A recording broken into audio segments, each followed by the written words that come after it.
How's it going, everybody? Bryan Alvarez here on Wrestling Observer Live. We are here every day, Monday through Friday, noon Pacific, 3 Eastern, Sundays, 3 Pacific, 6 Eastern, Saturday mornings with Jim Valley, 10 a.m. Pacific, 1 Eastern, Sundays with Andrew Zarian, and it is Wednesday here on the show. You know what that means? Well, we got a lot to talk about. Obviously, tonight is AEW Dynamite. And I smiled there because I was going to mention NXT. But it's just funny. You know, I guess I've been doing this for a long time. I guess people think they get me. Some people do. Some people don't. I thought NXT was actually a pretty damn great show last night. And I saw today everyone's expecting me to bury the show, but I'm not. But we will see if we have time to do a full discussion of NXT today. One way or the other, we'll talk about it on Observer Radio with Dave. Bryan and Vinny show with, actually without Vinny tomorrow. I'll have to figure that out. But we'll be talking about that over the next couple of days. But we got a lot of other news here, including the death of Sika, the father of Roman Reigns. And if you've been following along on the Bryan and Vinny show, we've been reviewing the WWF Wrestling Challenge shows from 1986, and man, Sika's all over those shows, and it is a different time and place in professional wrestling, and we'll talk about his career, all the best to the friends and family, obviously, of Sika. We've also got updates on Jim Ross and Too Cold Scorpio, the Raw ratings with Week 2 of the Wyatt 6 storyline. How did that do? And a lot of other news as well. In the final segment of this show, talked about last week the unfortunate passing of the big cat, Scott Henson. Tag team partner Seran Softpaws will be on the show today to talk about the big cat and plenty more. So back in a moment to kick it off, Observer Live.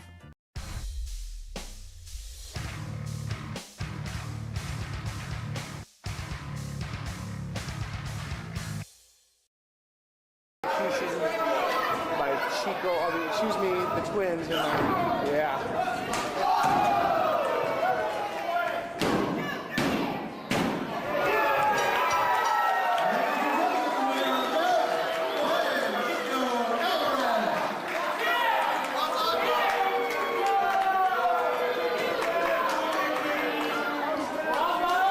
Bravo! He stole your tights and he stole your move.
Back on the show, Bryan Alvarez here, Wrestling Observer Live. Mike Sempervive, also of WrestlingObserver.com. See, people on the board here, this whole Pat McAfee thing. What's up? Well, Pat McAfee's, I believe, father-in-law passed away. Yes. And we were talking about this on Observer Radio. And, I presumed at the time, I don't remember reporting it as fact, but I presumed at the time that he was not there because of the angle with the Wyatt Six, because they have been doing an angle with Pat McAfee and the Wyatt Six, and then he wasn't on the show this week. And Michael Cole just had a weird line about how, Pat McAfee is not here. Don't read anything into this. And, it's pro wrestling, so obviously the first thing I thought was it's the Wyatt Six angle. But it was not. So all the best wishes to him and his family. Apparently his father-in-law had an infection. He was in the hospital. And I guess they figured, he was going to be out soon. And then it took a turn for the worst, and he passed away. So all the best to Pat McAfee on the passing of his father-in-law. We've also got the passing of Sika, tag team legend, pivotal member of one of pro wrestling's greatest families, passed away at 79. Death was announced on Tuesday, father of 5 children, including Roman Reigns and late WWE wrestler Rosie. It is with profound sadness I share the news of the passing of former Hall of Famer Sika Anoa'i, passed away peacefully June 25th, wrote his nephew, Jairus Anoa'i. He was many things: hardworking father, caring brother, supportive uncle, proud grandfather.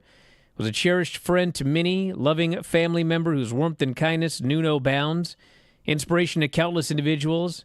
His legacy will continue to inspire and uplift future generations, reminding us of the impact one person's life can have on so many. Rest in love, Uncle Sika. He, of course, was part of the Wild Samoans, held the WWF tag titles 3 times, WWF Hall of Fame, WWE Hall of Fame 2007. And we have been watching. It's amazing. We've been watching Sika in WWF in 1986 on these WWF challenge shows. And, he's out there with Kamala, and they're doing the total savage gimmick. They've got the wizard out there, and he's doing these screaming, wild promos, and he's essentially explaining that they're Neanderthals. And anyway, the point is, Savages, Bryan Alvarez. Yes. But it's just, it's just amazing because we watched it before. We started watching it several months ago. And so you're just watching this, and it's they're portrayed as, wild, subhuman savages. And you just watch it, it's so ridiculous. It's just ridiculous. It's the height of, you can't even believe you're watching it. And then, you think, wow, things were so different back then. And then, now I'm watching it in 2024, and they are not portraying the Tongans in exactly the same way, but, they are referring to them as untrained savages. They are still using that term in 2024. Although, they speak, I think we're supposed to believe that they're, but it's just criminals and thugs. Criminals and thugs is the way they are described, and savages. But watching, Sika gives it his all, dude. Sika, and does. Say what you will about the angles, and there's plenty you can say, but as far as giving it all to a gimmick, Sika and the Wizard, that guy gives it his all.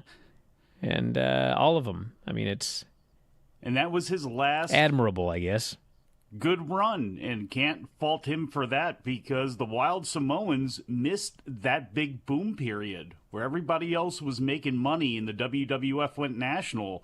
There were a lot of health issues. Their age was catching up to them.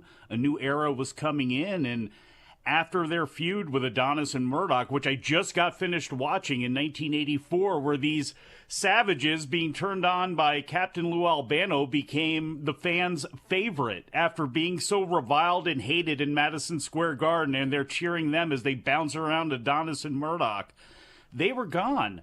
So for Sika to come back and get that run with Hogan, even though it was all based in the very cartoon world that we were in at that time with the WWF, it was a big deal. And his connections and the connections of Afa run deeper than people think. Like, obviously, you think about the family, you think about the whole Maivia and Anoa'i family, but Court Bauer is incredibly influenced by the Samoans because that's who helped mentor him. When you start taking people from around wrestling, and there's a lot of them, Batista, there's a lot of them, you can draw lines right back to the Samoans, and a hell of a legacy that they left. I'm glad they were able to live a long time, and Brian Solomon pointed this out on Twitter, and I think this might be sappy to some, but when you're a father, it won't be. Watching your son in a business that you were in that was in many ways against you. You were going to be pigeonholed in a certain way and wouldn't make it to the top. You wouldn't make it to the pinnacle of this place that you were putting on your back. And he got to see his son, Roman Reigns, end up making it to a point that he could have never believed he could have ever gotten to. And that is an incredible thing. And I'm glad for that family and for all they gave to wrestling, and for literally all they gave to wrestling with the amount of wrestlers that have gotten into it. I mean, it had to be wonderful to see that. You know, it also is amazing when you mention Roman, that one of the things that people often talk about when they watch these old shows, I remember from like 2000 hearing this over and over. Can you believe that Randy Orton is Bob Orton's son? Like, I always used to hear people say that. And the funny thing is, now that I go back, and maybe it's because Randy's like in his mid-40s now, but now I go back and I watch those shows, and it's like every now and then you'll see Cowboy Bob in like a T-shirt, and he'll have like a hat on so you don't see his giant hair. And it's like, golly, that is Randy Orton's dad. Brian, no mistaking it. But the point is, every time I watch Sika, I'm like, that's Roman Reigns' dad. Like, what? That's Roman Reigns' father right there. And yeah, it's true. Like, look at what they had Sika do. And granted, you know, Vince, he had his gimmicks and everything like that, but you know, he cared about the Samoans. I mean, I mentioned this once, and it kind of is weird when you think about it, but like the story of WWE over the last 40 years so involves the Samoans more than anyone else. Even the steroid trial. Like, you go all the way back to, like, you got the wild Samoans, and then, you know, all the way through The Rock being just running the company, and then Roman Reigns and the bloodline. Like, the story of WWE is the story of the Samoan dynasty that has been taken care of for, like, 40 years. Yeah. It's amazing. Was it Afa or Sika that during the trial kept mouthing not guilty to the jury? I don't know if that helped much. Yeah, probably not. The Orton thing, though, I remember they would do those videos where they would show Cowboy Bob Orton Jr. and Randy's grandfather, the original Cowboy Bob Orton, the Big O, and they had this thing with their faces. It's almost like it's just this disgust, and all three of them had it, and they would show them just kind of like turning their nose up at the camera, and even the arms out thing. Both Orton and, you know, his father and grandfather also did that too, not to the dramatic effect that Randy Orton does, but it's amazing when you see those little lines just naturally pour through somebody. And it's also amazing when you don't see any of that from somebody like, and I hate to always bring this up, but like Eric Watts and Bill Watts. Watch Bill Watts, see Eric, and you go, okay, I can see size-wise how he might be Bill Watts' son, but he didn't get any of that. David Flair, another example. Back in a moment with more Observer Live.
Back in the show, Bryan Alvarez here, Wrestling Observer Live. Mike Sempervive, also of WrestlingObserver.com.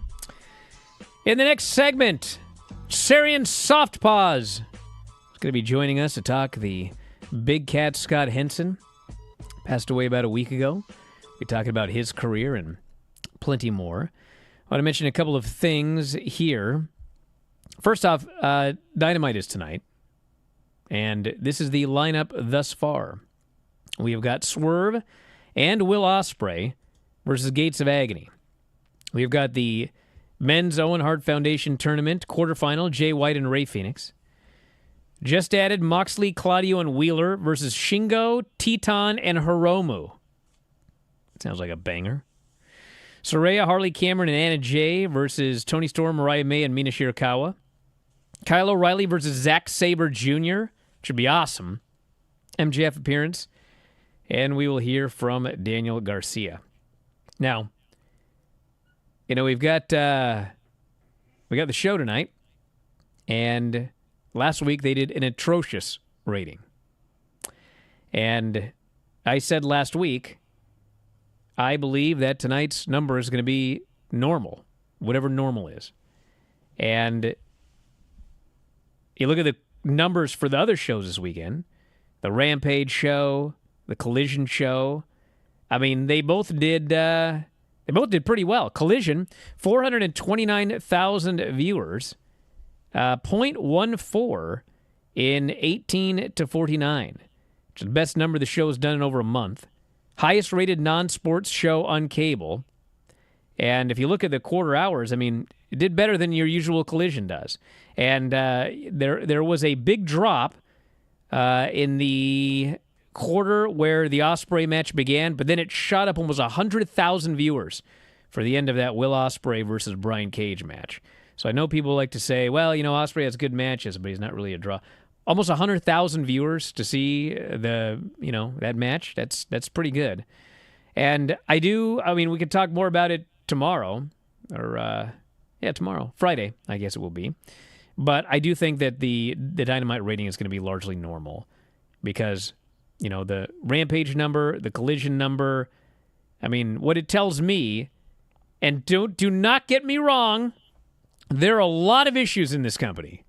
And there's a lot of problems with booking. And they've been going on for a long, long time. And they should have been, addressed long before they have been. And some of them haven't been. But I do think that the main reason that last week's show was a disaster was the non-existent lead-in. And we'll know tomorrow whether I'm out of my mind or not, but I expect it to be back to normal. So that is that. Well, the week before they did 681. The 2 weeks before that, 790, 787, 713. So they were in the sevens there. They'll probably be back to that.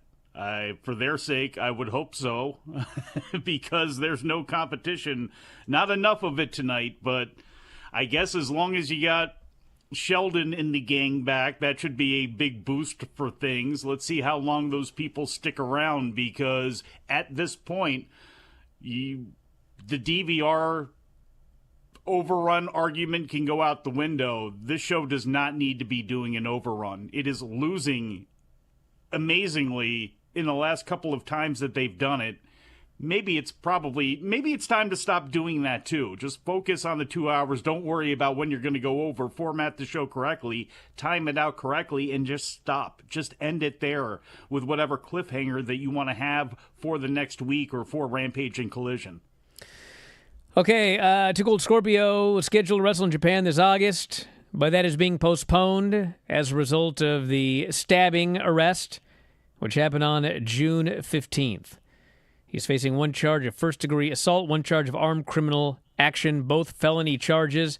Hearing set for July. So if you were looking forward to seeing him in DDT, actually, he's not going to be there. Now, I do want to mention the NXT. We're not going to do the full report because we don't have time. But like I mentioned in the opening segment, I actually think this was the best NXT in quite a while. And part of that is because I was so appalled by the past 2 weeks' worth of shows. So here's what happened on this show. They cleared it up. Javon Evans did not lose his number one contendership in the match last week with Ethan Page. Now, before you get mad at me, it was the announcers who said Ethan Page is now the number one contender. So nobody clued them in. So he is still the number one contender, okay? But, of course, now Ethan Page wants to be in the title match. So then they did a segment where out comes Sean Spears. And Sean Spears, well, he mentions that he beat Javon Evans. Because, everyone's beating Javon Evans. Oh, boy. And so they announce, okay, well, it's you and Trick Williams in the main event tonight, the champion. Almost like they're building a main event title picture. Well, obviously they're doing that, okay? But you're missing the point. You don't like it, how they're doing it. Well, no, I don't like the match, okay? I get why they're doing the match. By the way, Sean Spears beat Trick Williams. Sean Spears beat Trick Williams. Now, everybody expects me to get angry about that, but I'm not angry about that because at the end of the day, they are trying to set up a championship match, and that's how you get into a championship match is you beat the champion. And it was because the Virgin ran out and was trying to tear apart the announce table. The announce table bonked into Trick, and then Trick ended up getting pinned. Okay? So, we now have a four-way. It's a four-way with Trick, Javon, Spears, and Page. Now, here's my take on this. I don't like this match. I feel that Trick Williams and Javon Evans in a singles for the title is a much bigger match than throwing in Ethan Page, who's brand new and lost in his first match, by the way, to Trick Williams, and Sean Spears, who nobody has cared about the entire time he's been there.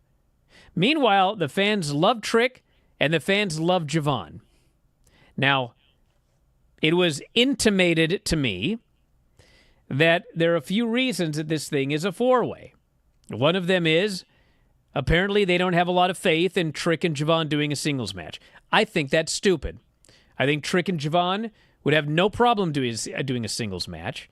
They're both down there. How many freaking NXT matches have we seen that were choreographed from start to finish because they weren't sure two people could make it through a match? Like, if Trick's going to be your champion, I mean, he's got to be able to do singles matches. So, true. I mean, Trick and Javon should have been the match.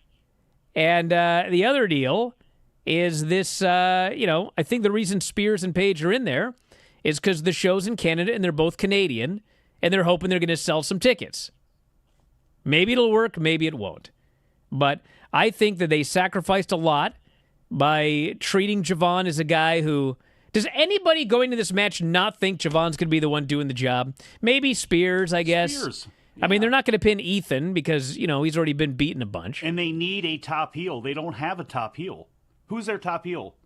Obafemi? I mean, other than Obafemi, maybe. Well, right now it's like Ethan Page. Exactly, and you need to continue to make him a threat, a thorn in the side of your baby faces, and by beating him, I think that would be a huge mistake. I think, honestly, the fact that they're in Toronto, it may have been beneficial to Spears, but I think Page would be in the same position anyway, no matter what city that they were in. It just happens to be in Ontario where they're doing the show, but I get it. And obviously there's enough big brains there that have been around the wrestling business for a long time. There's obviously a reason that they're doing this four-way. And I don't think it damages anybody either. And I don't think that people are going to forget about or think that Javon Evans is a lesser than for the way that he has been portrayed during this. I just don't think it's as bad as you have, in your opinion, that it is. Yes, that is my opinion. And they also... we had that whole deal with, what's his name? Wes? Joe Coffey and Wesley. Yeah. And so this week they do Joe Coffey and Wesley beats him. I was like, so why did we waste all of our time with the last 2 weeks of 50-50? But how so much, Wes would come out of it looking lesser? How much went sideways, do you believe, with Ivar getting hurt and Brooks Jensen getting hurt? And because that's when I don't think Brooks Jensen is even hurt. Oh, I thought he was. Okay, I think this is just a storyline. Noam Dar is hurt. But that's when they shoved Joe Coffey into the proceedings in that whole North American title mix, is it not? Well, my point is, if you want to do something with Joe Coffey, fine. But you put him in a title match for that title and you pinned him. And so the obvious match now is Wes Lee versus Obafemi. They decided to add 2 weeks of 50-50 booking with Joe Coffey for reasons I cannot figure out except to fill TV time. Filler. And it's not like if you watch this show, it's like they need to fill TV time. I mean, they got plenty going on. But instead, you already had the match. You already had Obafemi and Wesley all set up. They were in a championship match together. Neither of them got pinned, okay? Instead, you go to a tag match. Joe Coffey pins Wesley. Then, Wesley, after getting beaten, comes out and challenges Obafemi. Obafemi accepts. This makes Joe Coffey mad, so we have to do Wesley and Joe Coffey again, and then boom, that's it. It's just like, this was pointless. It did nothing except bring down Wes Lee when you already had him where you wanted him to be. I don't know. Could be worse. Could be much worse. They need to. Yeah, it could have been that main event program.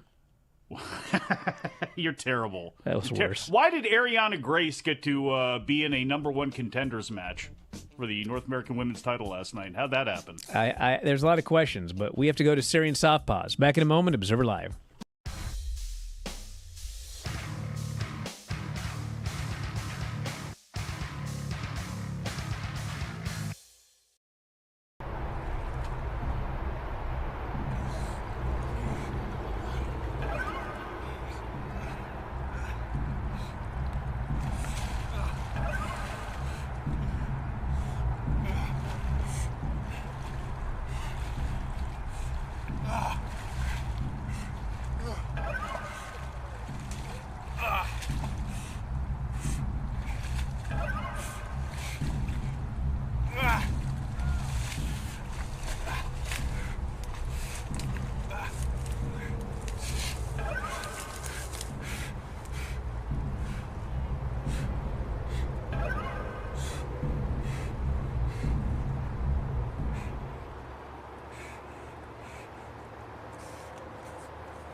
No fish could swim this far upshore.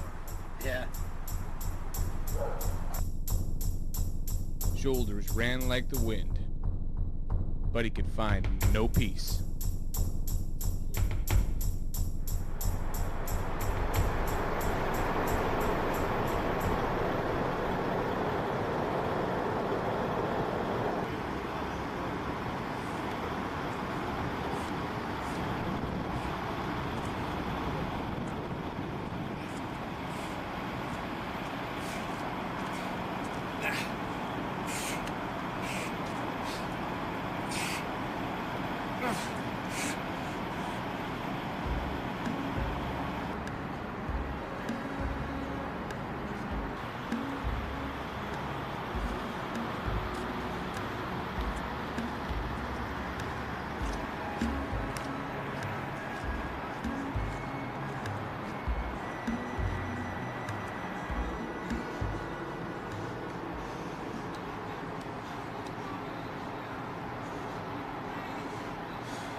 Back on the show, Bryan Alvarez here, Wrestling Observer Live. Mike Sempervive, also WrestlingObserver.com. Mike, give some quick thoughts on the final episode of Death of, or Who Killed WCW, while I try and get Seran here on the air.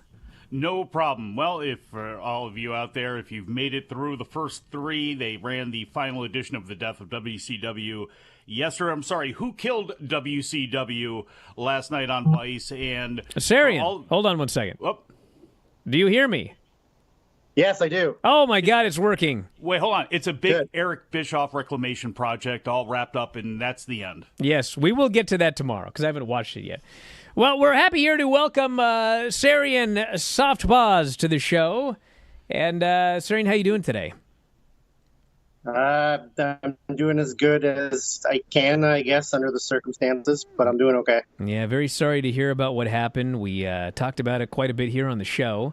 And I guess for people that don't know what happened, and I guess the floor is yours. Tell us a little bit about Scott and what you guys did together, and his life and his career, and we'll just kind of start talking. Sure, I can do that. So yeah, Scott and I met in 2004. I was a teenager, and Scott had gotten trained in 2002, actually at All-Star Wrestling in Vancouver. Fabulous Fabio was actually his trainer. No way. And yeah. Wow. The ring we actually started out wrestling in was, we were the generation that was doing backyard wrestling quite a bit. So we started out in Fabio's ring that was in a backyard in Surrey. The backyard of an abandoned house. And I had a friend in high school who wrestled with them, and I showed up and I met Scott that day, and we were like a big part of the like backyard wrestling kind of generation that grew up. And then eventually a lot of those guys ended up like training and becoming like actual stars in the industry.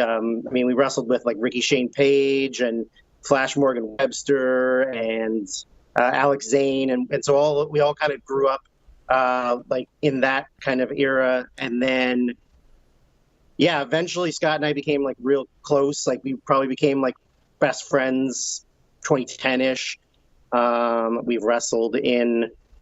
He's wrestled in the United Kingdom and Australia and all over the United States, and we were actually like big rivals for a really long time. We've had so many matches against each other, and eventually just decided that like it'd be really fun if for a little period of time we would stop kicking each other's butts and be a team.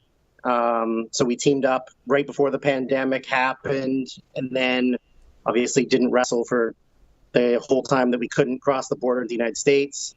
So once, we were allowed to back in, we started wrestling the most we'd ever wrestled in our lives as soon as the pandemic was over. Like the whole time we were together, like hanging out, all we kept talking about was how much we needed to wrestle. Like, I just want to get in the ring. I just want to have matches, because wrestling was like so important to Scott. It was like his entire life. He was pretty big in the like late 90s, early 2000s of the tape trading game. Oh yeah. So he had like a massive tape library. I mean, he still did up until maybe like last year when he transferred everything over to DVDs. But I mean, he was collecting and trading, and he was a big part of the All Japan generation. So he grew up watching every single show he could get his hands on. There was like a real small market, like a Japanese market in Vancouver that used to import the tapes. Oh, yeah. And he would go, and him and our friend Daniel Makabe, they got their cards for that store specifically to rent tapes and copy tapes. And that was just huge for him. Like, he loved everything wrestling. He knew every little detail. He knew dates. He knew matches. You could say like a stipulation of something, and he would know exactly like when it happened, where it happened. Like, he lived and breathed wrestling. And of course, like, it's awesome that I got to take that journey with him and learn and kind of experience the world. We wrestled in probably like 10 states, I think. And we got to wrestle some like actual, like, I mean, we're lower level indie in Vancouver and in Washington. And we got to wrestle some name people. Like Scott had some really good matches in 3-2-1 battle against Jeff Cobb and B-Boy, and he like was really proud of being able to like work his way up to wrestling these like bigger name stars. And then we were pretty much beginning to end for 3-2-1 battle from the first show to the last show. And then when that shut down and SOS Pro Wrestling popped up in Tacoma, we started doing Tacoma shows every once a month, which, I mean, sure, as you guys know, was not ideal because it's an extra hour through traffic in rush hour. Oh, yeah. But we sucked it up and we did it. And it was, it was a great crew. It's a great family of people. They put on really fun shows. And, we've been doing that. And then Boom Pro Wrestling in Vancouver, which you had talked about, where you saw him and he talked to you. Yeah. And then there's a couple other shows, like CAW in Vancouver, and a couple other companies that popped up. And we just started wrestling more and more. Like, we never really thought we would be on that level where we're doing shows every weekend or every other weekend. So we kind of just formed this amazing bond with the two of us. I mean, as you get older and your friend group kind of shrinks and shrinks, you just kind of stay close with certain people. And Scott was, he was my tag team partner. He was my best friend. We had a podcast together. We traveled everywhere. We would go to have dinners and hang out. And it was just the, most fun I've ever had in my life, just spent with my best friend doing wrestling. And yeah, it's something that I'll never be able to replicate. I'll never be able to get back. He was just larger than life. Like, he was a huge personality. He loved connecting with the crowd. For years, I'd been trying to get him to turn heel because I'm a horrible baby face. I'm an amazing heel, or at least I think I'm an amazing heel. And he just couldn't do it because he's like, no, I like the connection to the crowd was what he loved. And if you watch any of his video, any full matches or compilations or highlight reel stuff, he's always going through the entire crowd, trying to connect with everybody, trying to touch claws and high five. And I mean, he just loved to perform. He loved to be in front of the crowd and in front of all the audience that came out to watch him. And then unfortunately, since his passing, it was so sudden and unexpected. And I've been getting so many amazing, beautiful messages from people that, like, I don't even know, people that were sort of in our life or fans or people that just knew him through a connection, just saying, like, he always took the time to talk to people. He always took the time to respond to messages and say hellos and listen to people. That's just something that is really rare, I think. His social battery was massive, and he could just always make time for, whether it was some guy buying a shirt at a wrestling show or somebody who had been following him on social media. He would just always take the time to connect with them and make them feel like a part of his life, which I think is amazing. And then, we had a show in Tacoma at SOS Pro Wrestling on last Friday, and it was my closest group of friends is me and Scott, and then our friend Caden Talbane and Daniel McCabe. And that's like our 4 group that we wrestled together since 2004. And we've been friends that whole time. And Dan is on his way out. He's looking to retire. He's got some injuries building up, and he's going to retire very soon. So we thought we needed to have like one more like hurrah, like a last go for the 4 of us to sort of like close the chapter of our friendship in wrestling, I guess. And we put the match together, and I didn't see the finish. Myself and Caden Talbane had taken ourselves out. We were laying on the floor, and Dan and Scott had this big climactic build-up finish. So I didn't see anything that happened. And then we had a nice little send-off for Dan in the ring after the match. And I'm back in the ring. We're all back in the ring. And all Scott said was he just kind of felt like he got crunched on something, like a move that he had taken towards the end. And, like in wrestling, things don't always go exactly perfect. Sometimes you roll a little bit to one side, or you jump too high or not enough, and you just kind of like land awkwardly at times. And he just said that he kind of felt like he got crunched up. And we finished the show, and he went to the merch table, and he was going through everything and packing up. And I had stupidly gotten hurt in the match, so I was laying on the floor, and I look over at the merch table, and he was sitting on a chair, on a stool, and it looked like he was going to pass out, and Caden Talbane had grabbed him and was sort of like holding on to him. And Makabe had gone over and given him a chair. We gave him a bunch of water, and we just thought he was maybe dehydrated because it was a stressful, it's a big match, and it was just a stressful couple days for us to like make sure that everything was perfect. And Scott just never wanted to have a bad match ever. He always was like so adamant about making it the best. I mean, most people are like that, but I mean, he was really just focused on making it the best he could make it. And he sat down, he drank, and he started to feel better. His color returned to his face. He was very normal looking. We get everything to the car, and he usually drove, but we had Caden drive us back up. And he was in the car. He was social. He was coherent.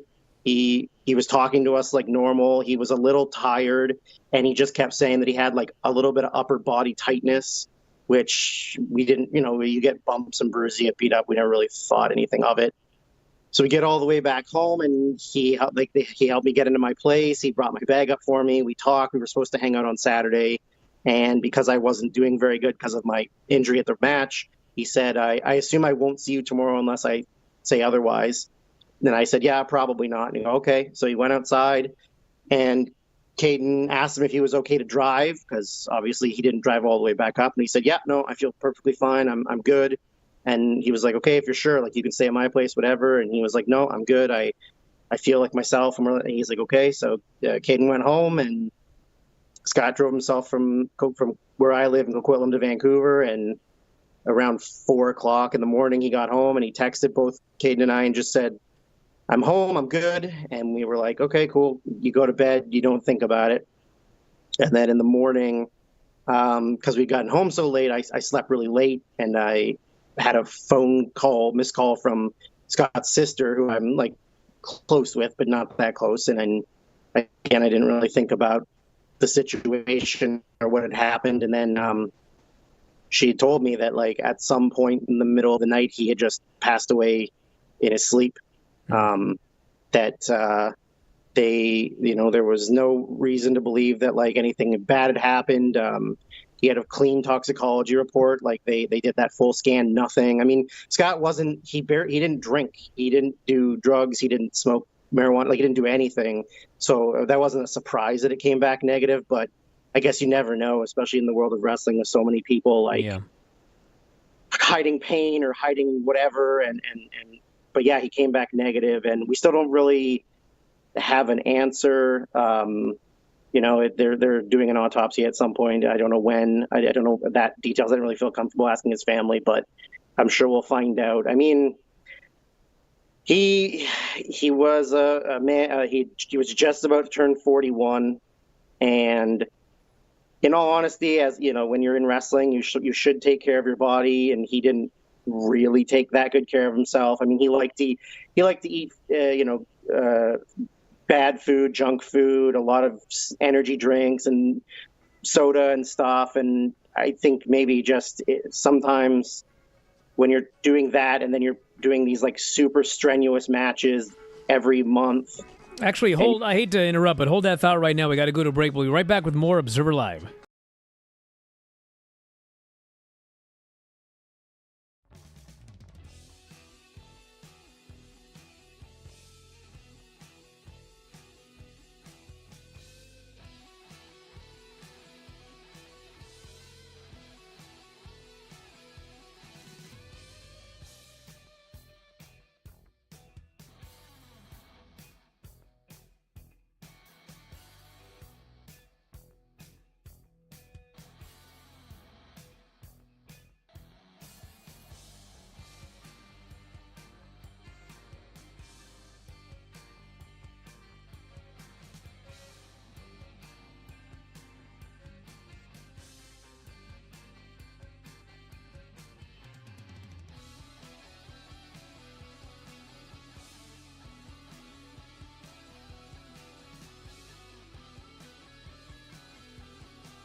Back in the show, Bryan Alvarez here, Wrestling Observer Live. Mike Sempervive, also of WrestlingObserver.com.